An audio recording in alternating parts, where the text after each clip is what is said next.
Usa ka pagtuo, usa ka tingog,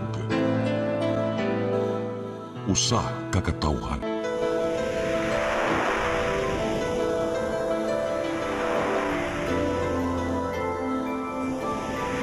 Cebu Catholic Television Network.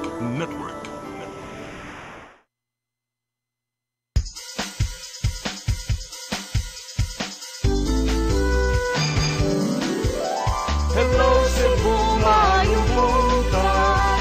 Nagsunta ang kahayag nga nagsutit sa matuod, nadagan sa panghitabo. Hello Cebu, maayong buntag Pinoy.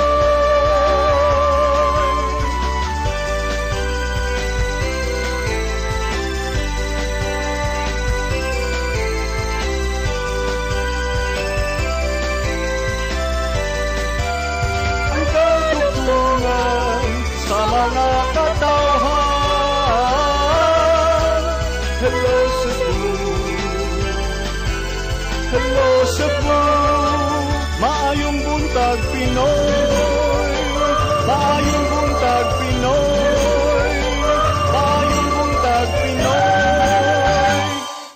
Hello Cebu, maayong buntag Pinoy. Adlaw karon nga Biyernes, petsa 23 sa buwan sa Mayo 2025. Sangahan sa akong partner Malu Inocando Tabar nga atong makauban karong taod-taod. Ako inyong higala sa kanginan, Attorney John Destacamento. Makiuban kaninyo sud sa usa ka oras nining atong programa karong buntaga. Nya dili na ta maglangan, ato dayong ipasupot kining latest weather update gikan sa Pag-asa Mactan. At na sa tong linya si Sir Jomer Eclarino. Good morning Sir Jomer. Yes, sir. Attorney John, good morning sa tanan ug sa atong tanang tigpaminaw kini atong latest weather update karong adlaw.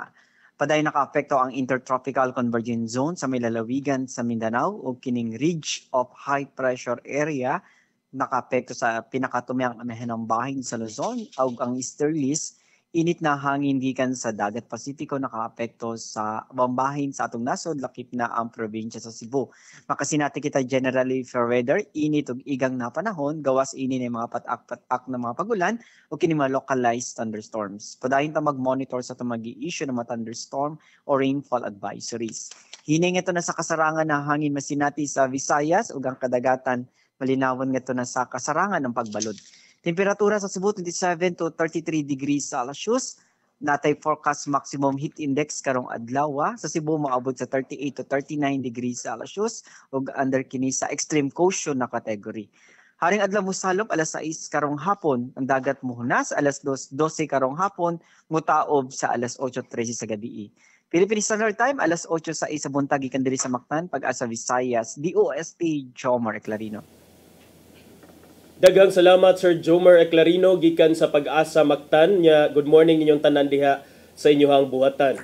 Naarita sa mga front pages sa mga lokal o nasyonal nga mapamantalaan ug atong sugdan sa Sunstar Cebu. Sa front page sa Sunstar Cebu, Rama files poll protest, alleges irregularities. Sa Super Balita, 68 anyos nagpatuli, naka 20,000. Sa The Freeman, Gwen faces contempt over alleged refusal to serve suspension. Sa Banat News, importer og right-hand drive vehicles gisuspenso. Cebu-based company giimbestigar sa LTO. Sa Philippine Daily Inquirer, Alyansa poll flop sets off Marcos government reset. Sa The Philippine Star, Cabinet reset, BBM orders courtesy resignation. Sa Manila Bulletin, sweeping cabinet revamp, Marcos asks all secretaries to resign. Ug sa Tempo, family tragedy, couple, 2 kids die in Bulacan fire, 15-year-old boy survives. Maugkadto ang mga front pages sa mga lokal o nasyonal nga mapamantalaan dinhi sa ato sa atong pagbalik atong susihon ang mga balita nga nahipos sa ato ang CCTN News and Public Affairs team. Please stand by. Hello Cebu, hello Cebu, Maayong buntag Pinoy, maayong buntag Pinoy, maayong buntag Pinoy. Discover the beauty of the Philippines.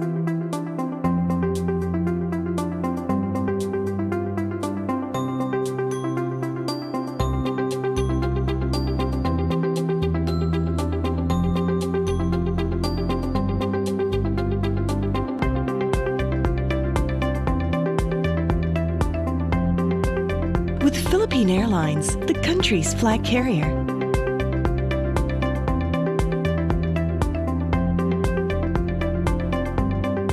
The airline that lets you feel the warmth of the nation.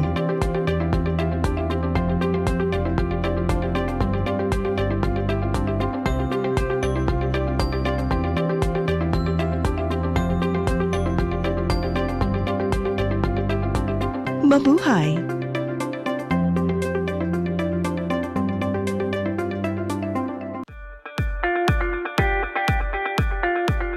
Congratulations! Nunito Tatay Dodong A. Lemchua, awarded as Cable TV Maverick, Father of Cable TV in the Philippines, given by Philippine Cable and Telecommunications Association Incorporated, PCTA, from Phil Products Group of Companies.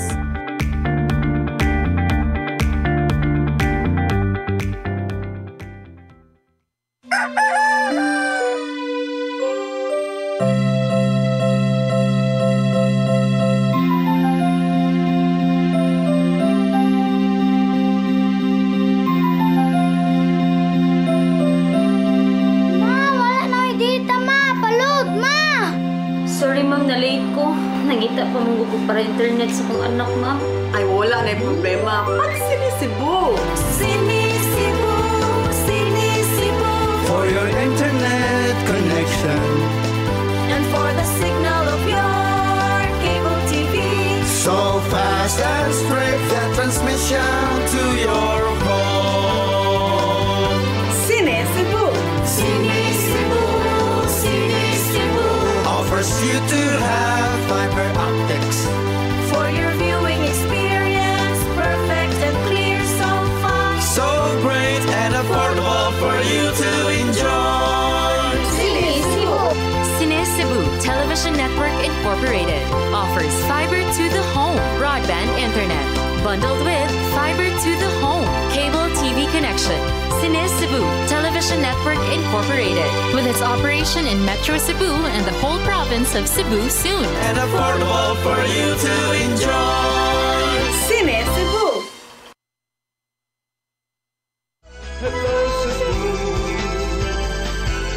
hello Cebu, maayong buntag Pinoy, maayong buntag Pinoy, maayong buntag Pinoy. Balik sa Hello Cebu, may buntag Pinoy ug karon sa atong mga balita. Nagunas tong mga balita karong buntaga, incoming Cebu Governor Pamela Bari 4 nanumpa ng daan sa katungdanan sa di pamulingkod sa pwesto karong Hunyo 30. Gilauman niya nga ang bag-ong One Cebu Island tungod sa kolaborasyon sa ubang mga syudad ug kalungsuran. Ang kasayuran ihatod ni Gian Navarro. Sa wala pa mo asumer sa iyang posisyon karong Hunyo 30 sa udto, nanumpa ng daan si incoming Cebu Governor Pamela Bari 4 atubangan sa publiko karong adlaw. Gisaksihan kini sa mga kabanay, higala ug ubang opisyal ang oath-taking ceremony nga gipaygayon sa dakbayan sa Sugbo. Nanumpa si Bari 4 atubangan kang Judge Anne Marie Militante gikan sa Lapu-Lapu City Regional Trial Court. And that I will serve with honor, transparency, and unwavering commitment, to the public trust. So help me God. Ituloy ni Bari 4 nga sa sayo pa lang nanumpa na sa katungdanan aron mas matagan og pagtagad sa iyang transition team ang pagpangandam sa higayong moasumer na sa Kapitolyo sunod buwan. We will have our celebration, People's Victory celebration on the start of our first day in the Capitol, which is July 1. So we will open the Capitol to the media and to all our supporters and volunteers on that day. Nagsugod na sa pag-appoint si Bari 4 sa iyahang mga special advisors nga mo'y mutabang sa mga himuong polisiya. Sama na lang ni kanhi Tourism Secretary Ace Durano, isip Special Advisor for Economic and Political Affairs. We are looking at Norberto Gonzales as our Peace and Security Advisor. Yeah, but we will announce more appointment as we go along. Gihangop ni Durano ang maong katungdanan aron pag-abag na usab sa mga inisyatiba sa bag-ong gobernador. Sister mangyod si Gobpam nga kinahanglan na aron appeal yung kuno ko formally sa iyang administrasyon. So niingon lang ko nga, unsa lang na adihang imong gusto, mao na ang iyang gihatag. Gilaw man ni Baricuatro ang bag-ong matang sa One Cebu Island. Karong kuyugo niya ang dakbayan sa Danau. Usa sa mga anda mo abag alang sa maong collaboration ug panagiusa mao si incoming Cebu City Mayor Nestor Archival. Gawas sa kasamtangang mga proyekto ug inisyatiba, aduna siya magipangduso ngadto sa bag-ong liderato sa Kapitolyo. Kanibitong done from kanang road coming from Karkar going to Danau, from Danau going to Karkar. Nya naa may daghan man kay provincial lands mo agi diha. Nya ang city sa di ba? So ako siyang gihangyo nga go, pwede ba nga mag-join kuanta kanang forces na imong mga engineer na akong mga engineer. Sa naibahin, wala na hinayon ng special session sa Junta Provincial aron pagdusuunta sa 1.2 billion pesos nga supplemental budget 1. Tungod sa iyang pagduda kung unsaon paggamit, kini na lang ang nimong mensahe ni Baricuatro ngadto sa mga sakop niini. Binli sa din taon ko ninyo, eh. No. Because we need to move forward and we have to appropriate funds also for our healthcare program, no? So, but we are positive about it. Pagkahuman siyang oath-taking, ni diretso si Baricuatro sa uban pang mga meeting, isip kabayan sa pagpangandam sa umaabot niyang liderato sa Kapitolyo. Gian Navarro, CCTN News. Samtang transition team sa duha ka kampo sa syudad sa Mandawi nagmeeting na pipila ka mga pangu sa departamento ni padayag sa ilang kabalaka sa posibleng pagkabalda sa mga serbisyo atol sa transition sa liderato. Ang kasayuran nihatod ni Mary Rose Sagarino. Kagahapon nagtagbo sa unang higayon ang transition team sa duha ka kampo sa kasamtangan ug umaabot nga administrasyon. Si Attorney Miguel Omapas nagsilbi nga Executive Secretary ni outgoing Mayor Glenn Bresede niingon nga tumong sa inisyal nga meeting ang formal nga pagpaila-ila sa transition team ni Mayor-elect Tadeo Junqui Uwano. Pagtuki sa mga lakang sa transisyon, ang pag-turnover sa mga dokumento sama sa COA report, development plan ug budget plan. The money allocated para sa imuha reverts to the treasury, mabalik siya sa fund. No? So, ibalik niya sa fund, di na punto siya ma-disburse, balik kay prohibited naman ta. Covered naman ta siya sa election period. Gipaila-ila usab ato sa meeting ang kasamtangang mga pangu sa matag departamento. Pipila ka department heads ang nipadayag sa ilang kabalaka sa posibleng pagkabalda sa serbisyo samtang nangandam sa transisyon sa liderato. Ang mga importanteng departamento naglakip sa City Health, Waste Management, Disaster Management ug Traffic Office. Nagpasidaan nga bisan ang usa ka adlaw nga pagkabalda sa serbisyo mahimong adunay seryoso nga epekto. Sa ilang bahin si Attorney Salim Maligon ang pangu sa transition team o gumaabot nga City Administrator miingon nga mohimo raon niya og pronouncement si Mayor-elect Tadeo Junqui Uwano kabahin niini. Nihatag siya og kasiguraduhan nga dili nila kalit nga ipatuman ang kausaban o makabalda sa mga importanteng serbisyo.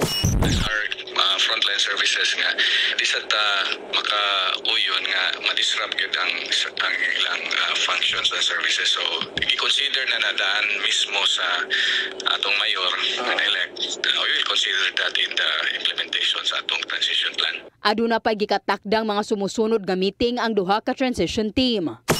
Mary Rose Sagarino, CCTN News.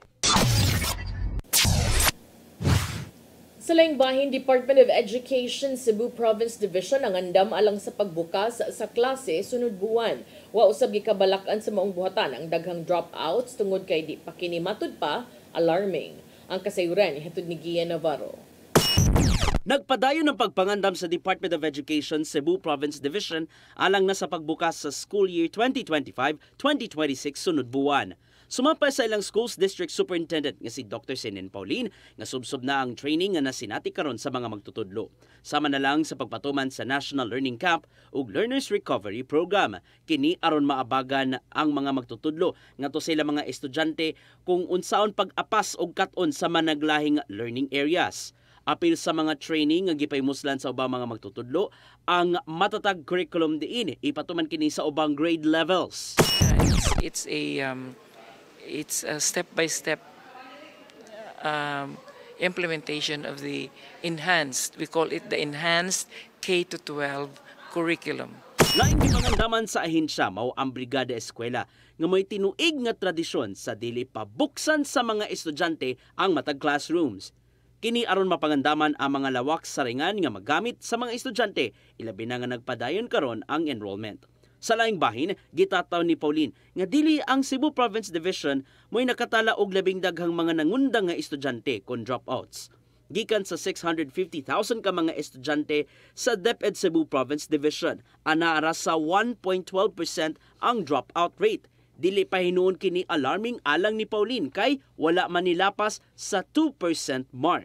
Ato mga nakita ang mga dropouts nato, ang hinungdan kadaghanan is manarbaho, nya kanang ma-absent sila dugay ba nya di na sila ganan mga eskwela. Aron gipawad anog kadasig ang mga estudyante sa pagskwela, gitahasan ni Pauline ang mga maestra nga mohatag og modular materials. Kay bisan pa man wa nakasud sa klase tungod sa mga kakulian sa ilang kahimtang o sa ilang pamilya, makaapas ra gyapon ng estudyante sa ilahang pag-eskwela. Kaya bisan og mawa sila dugay, then dili sa disconnected from the school. They have something to work on. Hopefully that will work. Navarro, CCTN News. Sa laing balita, gipadayon kagahapong adlaw ang libreng tuli nga tanyag sa lokal nga kagamhanan sa Dakbayan sa Lapu-Lapu. Laing 1,000 ka mga lalaki ang nakapahimos sa maong libre nga tuli, apil na ang senior citizen o membro sa LGBT community. Ang kasayuran niyatud ni Crystal Joy Filerca. Nagpadayon karong adlaw ang libreng tuli sa Dakbayan sa Lapu-Lapu nga gipahigayon gihapon sa Hoops Dome sa Barangay Gunob. Kung diin 1,000 gihapon ka mga benepisyaryo ang gialagaran sa mong kalihukan gikan sa 8 ka mga barangay sa mainland. Kini mo ang Barangay Babag, Kalawisan, Kanhulaw, Look, Suba-Basbas, Agos, Marigondon ug Maribago. Apan karong adlaw, dili lang mga batang lalaki ang nipahimos niini. Apan aduna usab usa ka 67 anyos nga senior citizen gikan sa Barangay Kalawisan ang nidawat sa mong hagit. Suma pa niyang karon lang siya nakatigom og igong kaisog aron nga magpatuli. Gubi kay hadlok mo ko. Tulo meme nga nanagad so na kurta may gamit brother sister mo hadlok ko. Nakaro pa ko nakakompila nakatuig. Sa gipasalig ni Mayor Junior Dahongchan, ang mong senior citizen nakadawat og 20,000 pesos. Apan matod sa mong 67 anyos nga bisan og wa ang mong kantidad, desidido gihapon siyang magpatuli. Dili lang sa 20,000. Kanang mo ako gay on desisyon magpatuli ko. Oh. Dili libreng tuli pero walay 20,000 magpatuli gihapon. Magpatuli gihapon ko, wa libre. Kay barwelo mapasuksesyon ko, brother sister. Samtang usa-usab ka 34 anyos nga miyembro sa LGBTQ+ community nga taga Barangay Mactan ang nipahimo sa libreng tuli. Tungod ni ana, nakadawat usab siya og 10,000 pesos. Ang nahabiling duha ka adlaw nga schedule sa libreng tuli ipahigayon karong Mayo 30 para sa mga nahabiling barangay sa mainland ug karong Hunyo 3 para sa tibuok o Lango Island. Crystal Joy Filerca, CCTN News.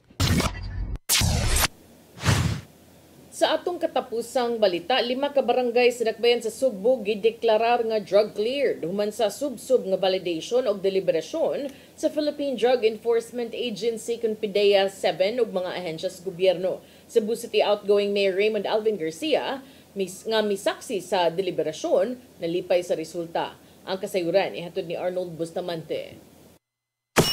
Mabot na sa 39 ka mga barangay sa Dakbayan Sugbo ang gideklara nga drug cleared human nga laing 5 ang nakapasar sa gihimong validation, verification o deliberation sa Regional Oversight Committee on Barangay Drug Clearing nga gipangunahan sa Philippine Drug Enforcement Agency 7.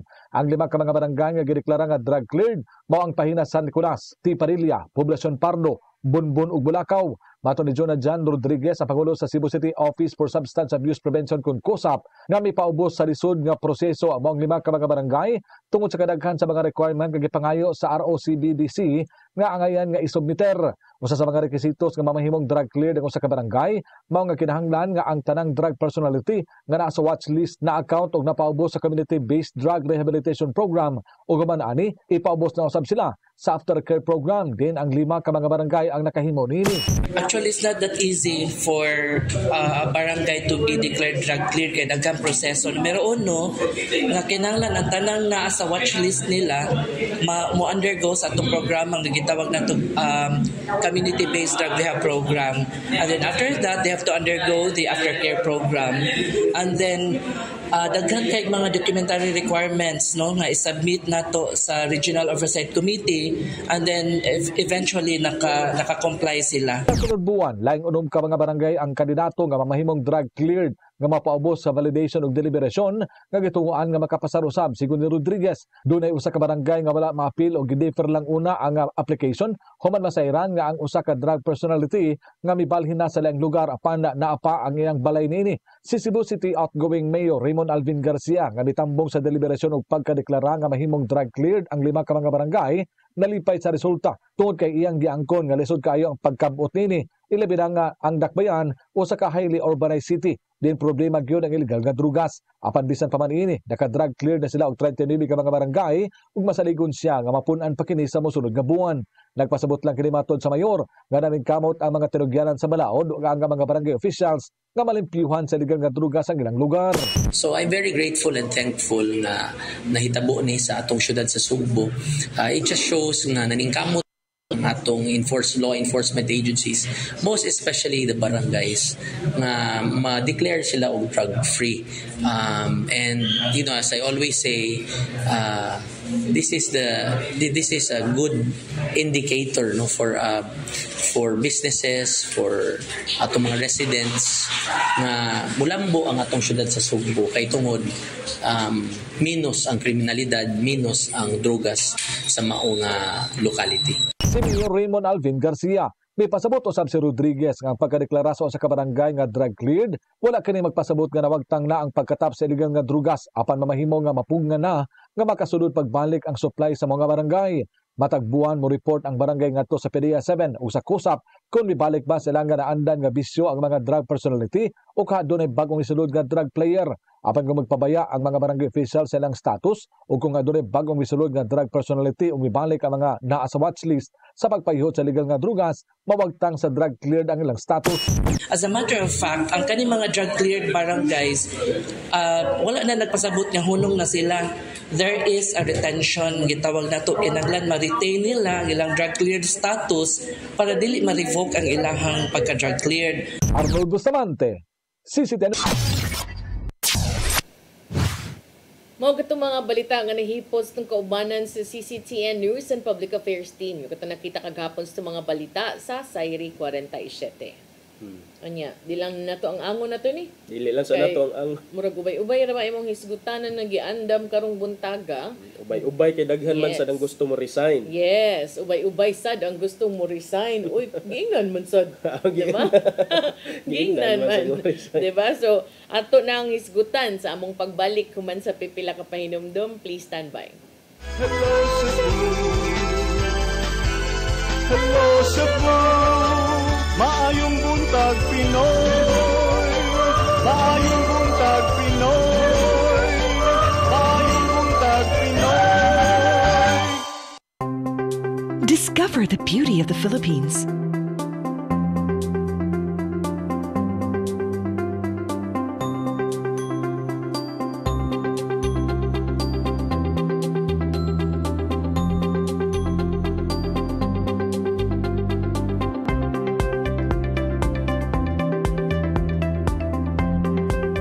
With Philippine Airlines, the country's flag carrier.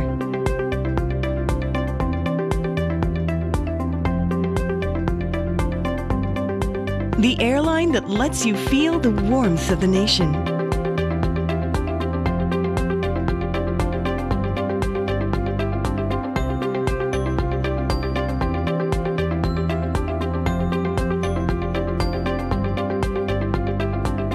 mabuhay.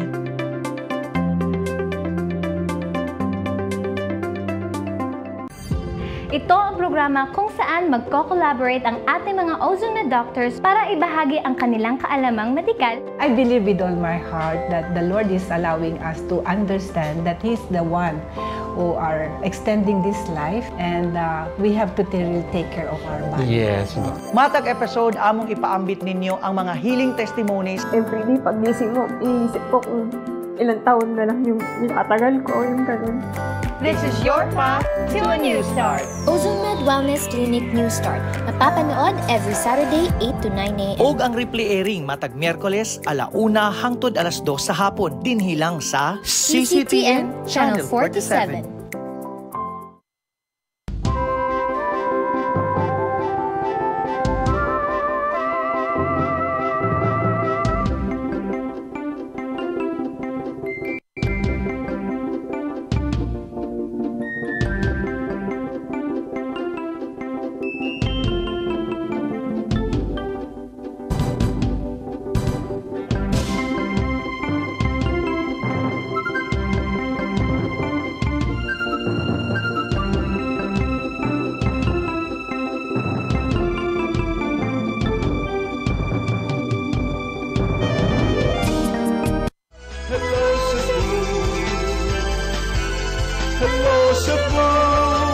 Maayong buntag Pinoy, maayong buntag Pinoy, maayong buntag Pinoy.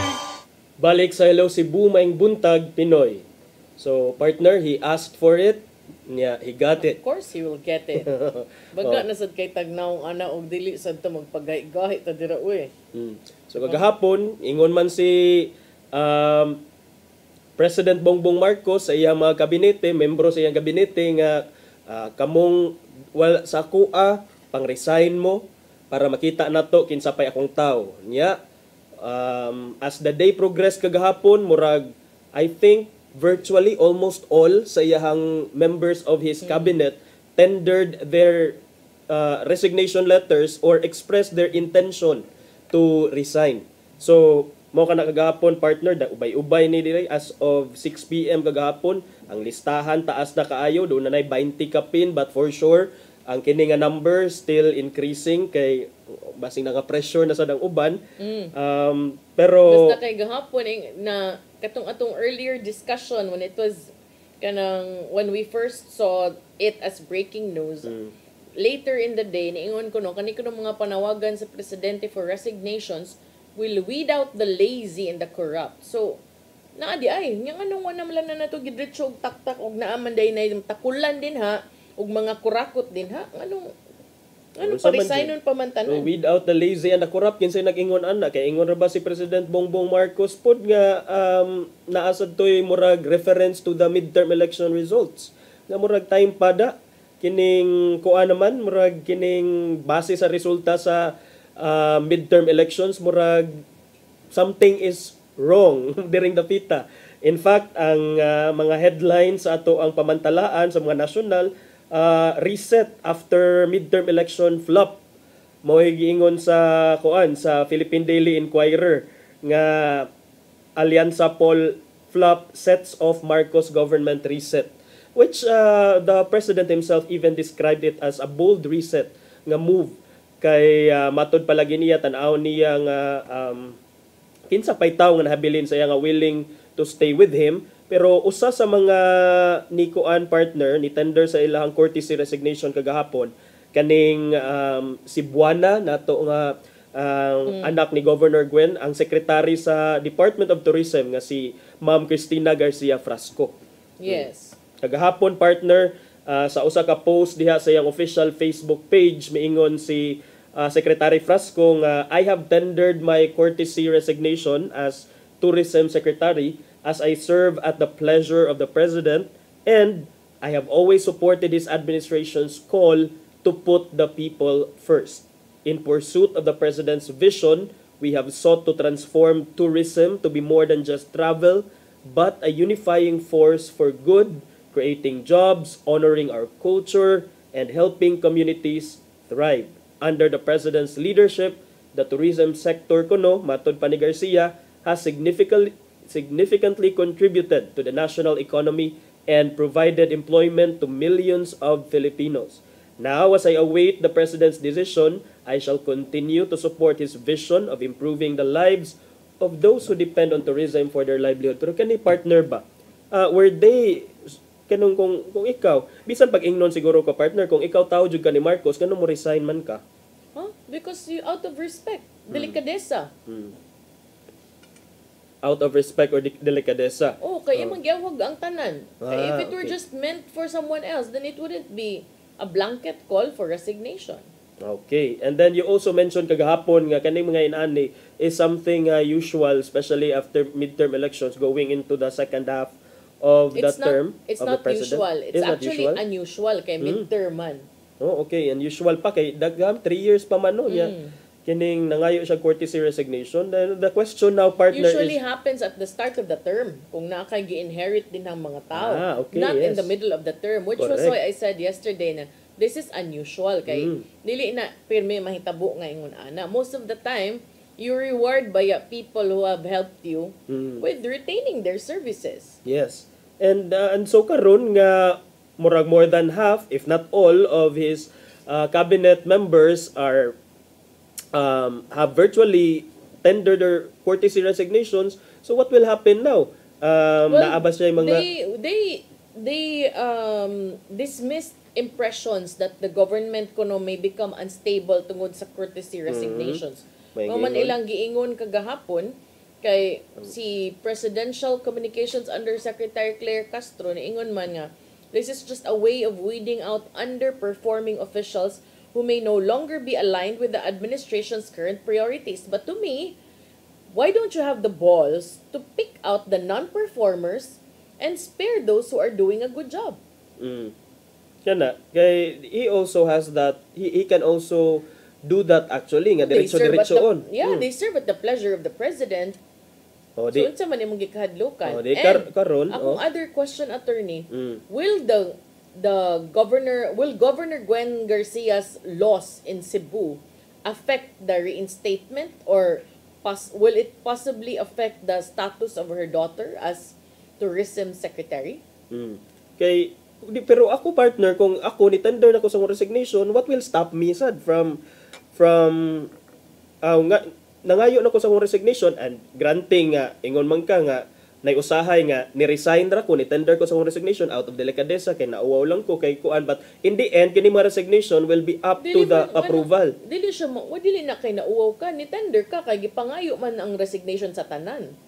Okay nya. It's compliance. Mao lagi na karon. So karon nga wala na mahabilin, so you have no option but to approve the resignations of all these people who have tendered their resignations. Kaya naman ito nag-ingon. Kaya pwede man ka mo issue appointment anytime. So pwede ra gihapon magpabalikon. Yes. Nya unsa man ni-resign niya dahil babalik. So ikaw as cabinet secretary, ma-question imo ha. It would mean nga if you were appointed again, then napa siya pagsalig nimo. Okay. Pero ka nang sa City Hall kung i-local na to tinamban, renewable ba yan ng kontrata every year? Ana ba? Kay mga dagko ra ba ni nga mga departments partner or even ang DepEd, si Secretary Angara, ang Budget, ang Department of Energy, Department of Finance, mga dagko nga mga departamento sa ato ang gobyerno. Possibly pag ina nga realign, attorney? Kana bang lain na nga assignment ihatag? Mag-reshuffle sila. Possibly sad na mabalik tanan, pero dili sad kumutuo nga mabalik tanan. But anything can happen kay naraman sa iyang tumoy sa iyang bullpen pod kung kinsa yang ipang-appoint og balik.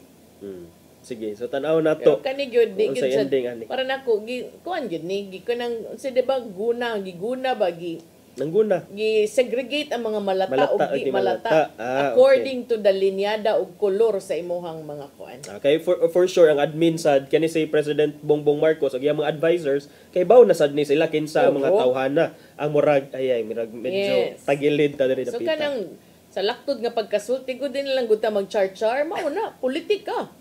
Politika. Diba? Politics is personal. So muna siya. But nindot sad kay again atong gisulti kagahapon og baliko na to.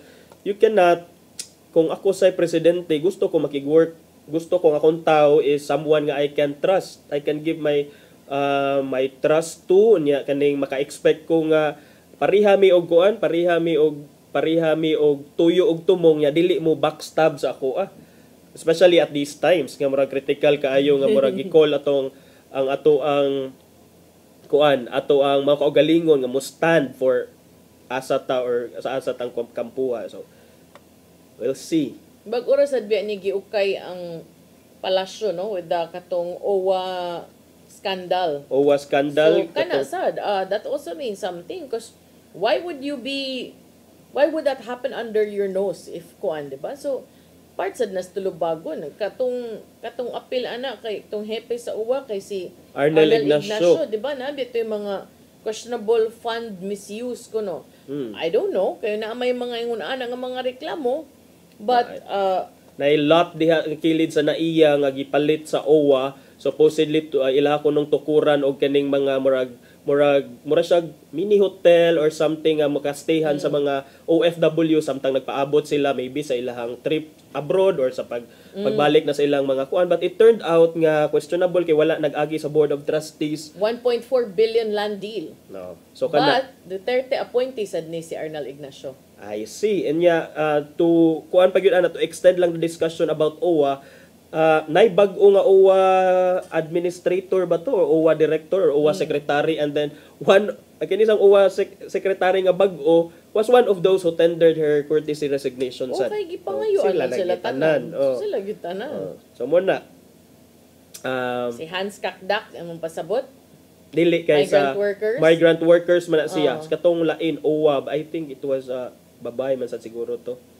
I mean babae man to ang kuan, dili to laki. So we'll see asa ni padung unya, and then kining nindot sad medyo na telegraph ang punches sa administration to the opposition because of this, and murag na para nako na murag na at a place of murag na vulnerable tan-awon ang government, but ana ra jud na ang politika ang kinabuhi karon murag ikaw ang dihado sunod na sad ikaw na say mainilog tan-aw na to kung battle of strategies. Yeah, but magbalik-balik rabi ng pangan sa uban. Pareha ra gud sa mga politiko nga tong piliyon pang magbalik-balik po mga apelyido. So kanasad sa buhatan sa presidente nasa din hay mga tao nga naa kaniadto naa gihapon karon depende gyud sa kanang kuan lagi at the pleasure of the kanang unsay tawag ani whoever is in the appointing authority. Okay. Daghan betog mga names before unya. So karon tan-aw na to. Labi pa katong mga karaan nga appointee ba? Kung kinsa ba nanggamot na. Daghan man sad ang moingon nga posible sad na nga gusto niyang hasasan og limpyuhan wad-o niya katong mga natudlo with the kanang concurrence of the Dutertes. Okay. So tan-aon sa nato unsa jud ang ending ana, pero ang kining usa sa dakong nakit-an kay if ever man gani nga ma-reset ni siya partner ang cabinet, niingon man sila no nga di uninterrupted kuno ang delivery of services. Kaya ang cabinet secretary siya man ang kuan, wa man giapil ang mga tao sa ubos. Exactly. So kung political na siya partner niya, kung dili nimo ilisan gyapon tong mga tao sa ubos, unsaon naman lang na. So mo lang gyapon di nimo ma-achieve ang imuhang political leverage ngay pangayo kay ang tao ra man sa taas. Well, they're the ones who call the shots. Kaya sila man ang secretary. And make the policy, no? In terms of policy making. Who give out the orders and get the instructions from the president. So, those sa ubos just serve at the pleasure of whoever is on the top of the heap in their in their department or in their office. Okay. Nya. So kana siya. Ubay-ubay na siya. So I don't know, no? Kinsa man ang nang submit na kay kanang there are names there. Ralph Recto for one is Secretary of Finance, National Defense, Gibo Teodoro. Si Remulla, duha ka Remulla, one with DOJ, one with DILG. Si Laurel katong inipuli niya sa iyang agriculture. So ubay-ubay DTI. Gatsalian. Kani si Aldiguer Roque, no? DSWD. Si Gatchalian, si Benvenido Laguesma, murag taod-taod naman sa ni dinha sa Dole. Si Herbosa sa Department of Health. So, kani gyud si Vince Dizon kay bag-o pa ni nilingkod February 21, 2025. Makit-an man nimo kani si Bersamin September 27, 2022. Dugay-dugay na sad iyang executive secretary. Si DFA Enrique Manalo July 1, 2022. Dugay-dugay. Anya. So meaning katong nga time may pasilagbuot. January 12, 2024 si Ralph Recto. Dali aragod ka mo no, dali ara sad feeling na ko kanang panahon na di na kay sila good terms ani di ba? January last year. June 5, 2023, Secretary of National Defense si Gibo Teodoro. Si DOJ Secretary Crispin Remulla, June 30, 2022. So, taod-taod na.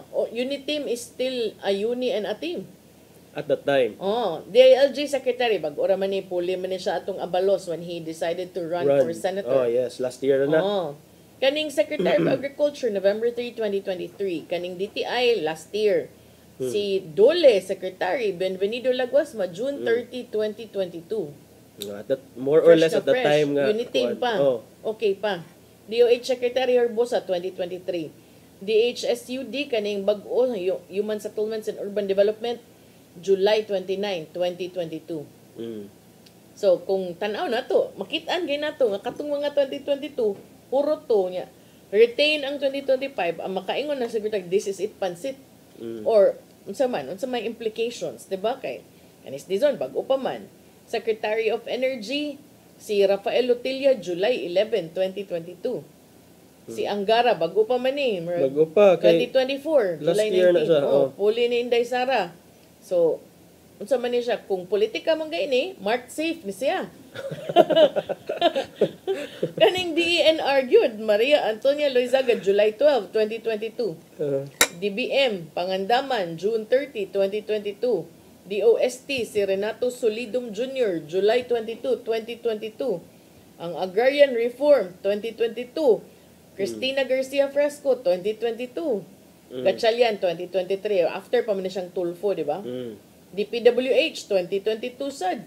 DICT, 2025. Ubay. Kaya marang nakita na to kung kung mga tangtang na mga 2022-2023, pasabot ana, marag katoy magiingon nga disisit pansit, pero ang pangutana sa diha kinsa saghay ipuli kay ang Comelec ra ba partner may remind to sila nga kanang mga naknap pilde sa may aging elections dili na sila pwede nimo nga within 1 year, di ba? Yes, there's a 1-year ban to appoint them to any government office. Even consultant? Even for consultancy partner. Lalo lagi si Norberto Gonzales. Ni Ran ba to siya?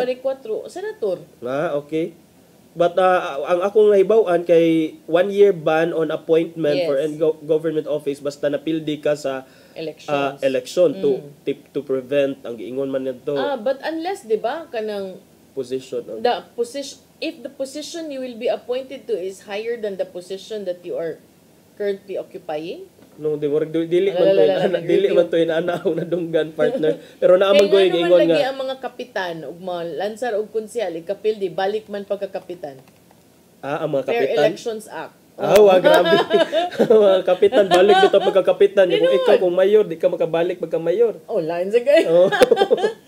Muna. Fair elections. So muna ang balaod mo ay i-follow but na mo incompatible office o kanang prohibited nga office. O kaning ban against those who lost in the elections kay para man gi-explain na sa COMELEC actually sa report sa Philippine Star miingon si COMELEC Chairman George Garcia nga ang kanang 1-year appointment ban is meant to prevent abuse of authority or power kay kuyawan nimo no nga kung gusto ka for example kaaliado ka sa admin mapildi ka nya dayon mo line up sa konsehal basta imuha lang ang mayor sure ball na ni posisyon which I know will happen next year possibly of course next year sure yun ko after na sa ban kung wala na ang 1-year ban pwede na sila but maybe ang kanang kang Governor Baricuatro o kang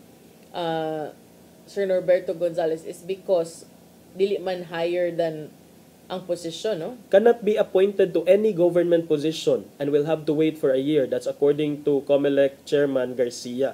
So, basig tanaw na magbuhat to. lang siya. Basig Next mag-uwat year siya. lang siya. Bitaw. Anyway, Natribukar na hinuon. No, I'm just asking. Kanahibong ko ba pwede di ay kanilansar man to. So, kana siya. So, ubay-ubay ni, no? Mga PMS pa ni, napay-legal ka. Si Enrile, lumalaban, Office of the Chief Presidential Legal Counsel, June 30, 2022. Diba? May makagtigyan niya. So, ubay-ubay ni siya. Ambot, unsay mahitabo niya, ani. Basta kay daghan ni, ato ning susihon kung kinsag yoy mahabilin. For sure, kaning mga lagdameyo, dili, ni mo wagtang, Special Assistant to the President. Dool kay na sa luwag. Yes. Nagdamiyo, Dool special dughan assistant. kayo. Kaning Solgen. Klaro na kay na. Klaro kay na ang Solgen. Unsay klaro? Klaro man sa iyahang mga posturing with katong, for example, sa whole ICC Hague issue, ang iyahang mga gipambuhat, and then now with katong Laila de Lima case kay ang OSG ron gihapon ato ang ikaw ba judger kay ka? Dili OSG, but that's how it's supposed to be. Siya jud ang gitumong He's the head of the Office of the Solicitor General. I'm not saying, of course, because pero klaro na. Naaman ay kaugalingon sad sila nga mga kuan, nga mga rason. So pero yung klaro na. No, because the one who appointed Guevara, di ba, was the previous president. Basta kay June 30, 2022 siya nilingkod. June 20, 2022. As Solicitor General. As Solicitor General. Sige, tanaw na to, partner. Tanaw na to. Ubay-ubay lagi ng mga gikan 2022. So, we'll see kinsasad ang ipamuli. Pero, at the end of the day... sa Attorney Janob, siganan mo ba? Presidential Communications Office. Presidential. Nga man, okay rin na diha ang best friend ni Kuan. Sir Kuan. Ni Cap Dennis. So, spokesperson man to siya. Ang head yun, kinsa? si JB Ruiz man. JB Ruiz. So, or si katong Claire Castro. Kumbati to. Maring Claire. Ang Kuan. I think nga nung confident kay na siya, attorney, because lawyer siya. Okay. So, you know niya. Kabaw yun siya when to answer, when to not answer. Pwede naman siya mayon. We will not comment on that at this time. Mga naman din siya. Wakay na kanan. Paspas kayo si Sir Rodel. Yung kuano, nindot na sa kay outfit atong kuano. Pero sakto para nako ba, that's a good combination nga. Kuan ka. Because if you're a spokesperson, you have to speak. Media career ka, abogado ka. Ay, kuan na. More lagi na, pagkuan na, tiwasan na to imuhang tahas dito. Dili ko, ari sa kos master. Pero kani partner ba, ganing through all of this, na mga kuan overhaul sa admin, hopefully no nga dili makalimtan, of course na mention nga mao lagi ni ang PR kay dili lagi na makalimtan ang delivery of basic services, but how can it giunsa man yung pagsiguro nga dili makalimtan nga mao gani na there's a flux, there's a void at this time, walay heads ang mga government or at least in limbo ang ubang mga departments. Naanay mga kuan attorney, naanay systems in place. Naay mga systems in place. For sure. Naragid na may ASEC. Naman na, sila appeal. Naay mga ASEC undersecretary, no? Ang secretary sa man gyud ang gipangkuan. So, pwede ra gyud nga in the absence while the Philippine government is recalibrating our leadership strategy. All ASECs. Naay memo dito, all ASECs are expected to perform to the best of their abilities. Di ba? Commensurate to their... ang ako lagas ng mga ASEC ug undersecretary kay pangayuan sa duguan. After na ko na yung bagong secretary. Ang kato ng bagong secretary mo ay mangayo sa ilaha. Okay. Pero niingon siya aniha katong kang Arnel Ignacio na let this be a warning kuno. Kay sa press briefing niingon man si Attorney Claire Castro nga si Ignacio ug ang OWA Deputy Administrator nga si Emma Sinclair were removed from office and did not resign. He was removed because of anomalies. They were both removed. They were not asked to resign. This is a sign, a reminder from the President to all those working under him to do their jobs and not get involved in anomalies. Niingon si Castro, the president will not think twice in removing you from your posts. You will all be fired if you do not fulfill your obligations to the country. So, bugat, di ba? Nya. Katong imong giingon si Kaunan, katong new OWA administrator. Nahibaw-an na sad ni nga gitangtang gyud siya kay bag-o naman. Gi-announcement sa DMW kaning Department of Migrant Workers ang pag-appoint o pag-take oath sa ilang undersecretary nga si Patricia Yvonne Kaunan as the new OWA administrator tungod adtong nahitabo. Yeah. Okay, so mausad na dako sa to 1.4 1.5 billion nga land acquisition deal sa OWA and which did not go through the proper process nga ma-signan sa mga Board of Trustees. Nya mo binay koan nag-podcast na ba si BBM. Nya mo bi ang giingon nga while he wanted to be regarded with respect, he may have to put on a fiercer or sterner demeanor in dealing with corrupt government officials. Ningon siya, I've been told by people that I'm too nice. What can I do? Be a bad person? I can't change my personality, but sometimes ningon siya nga, I think I should be fiercer so that those under me will be more efficient. I want to be respected, but maybe fear is better.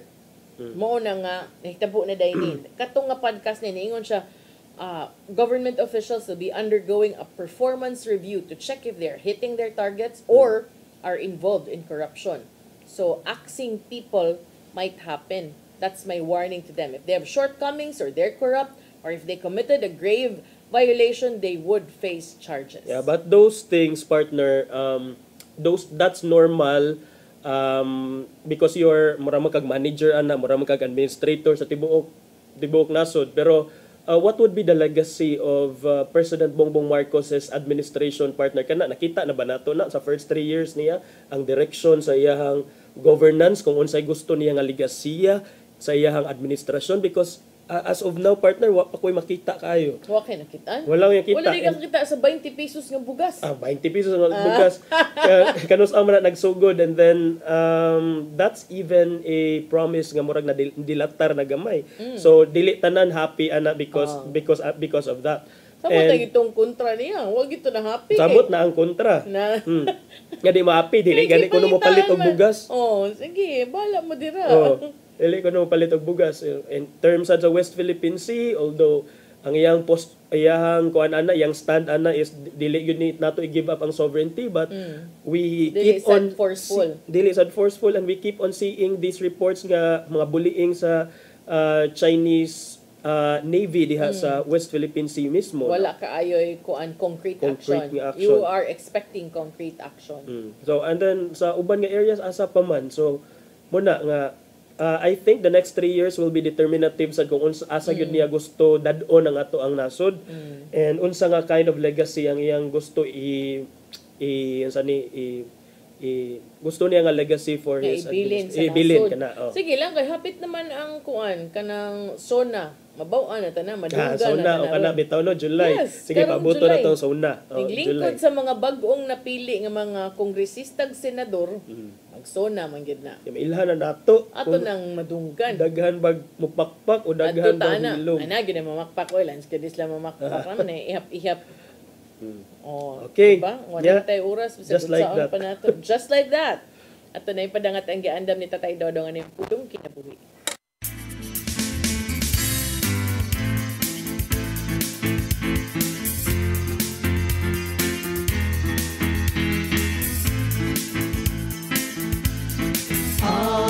Pulong mo ang diwat sa dalang ko. Ikaw mismo kinahanglan maghimong panag-ingnan so sa kamayong buhat. Ug sa imong pagpanudlo ipakita ang kamatinud-anon ug kaligdom. Gamita ang mga mayong pulong nga dili pasaway. Aron maulawan ang imong mga kaaway tungod kay wala sila ikasulti dawtan batok kanimo. Mo kini nga atong mabasa diha sa Tito 2:7 ngadto sa 8 nga nangingon ang bot ipasabot nini nga kitawag sa Ginoo aron mahimong panag-ingnan. aron nga itong ipakita sa atong isikaymon nga way sukod ang gugma sa Ginoo. Gawa siya mga pasidaan ato sa mga mabasa diha sa mga pulong nga mudasig kanato. Gidasig kita nga mahimo matinud-anon. Hinon, may mga higayon nga dili makasabot kanato ang mga tao sa atong palibot. Nining mga panahona, kinahanglan nga magmalingon kita ug mubarog sa kamaturan nga atong makatunan. Ug dili na nato ikawaw ang pagsunod sa kamaturan nga gibutang sa Espiritu Santo dinhi sa atong kasing-kasing. May soul, mo kini ang pulong nga naghatag kanato kinabuhi. Magampo kita. Salamat sa imong pagtisok sa liso sa kamaturan sa mong kasing-kasing. Tabangin kami sa pagakos o pagdawat din ug himuha kaming lig-on sa maong pagbarog sa kamaturan. Amen. Sa samahan sa anak sa Espiritu Santo. Ang pulong mo, ang liwat sa dalan ko. Pulong og kinabuhi ni Tatay Dodong Limchua mo'y nagtapos sa atong tulumanon. Dagang salamat sa Philippine Airlines. Thank you Archbishop Jose Palma, Nanay Diana Limchua ug Tatay Dodong Limchua. Thank you Sir Danis Tabart, mga kaubanan sa TOC, Sir Robert, Miss Inday, Sir Matmat, Miss Mabel, Miss Joanne. Sir Michael, Sir Rodel, Sir Raymond, Sir Bruce ug Sir Ferdy. Salamat sa iyong pagpakiguban. Ako si Malu Inocando Tabar. Ako si Attorney John Destacamento. Friday man ro, no? Oh, happy Friday weekend. man day ro, no? So, see you next week sa atong programang Hello Cebu. Mayong Buntag, Pinoy. God bless us all.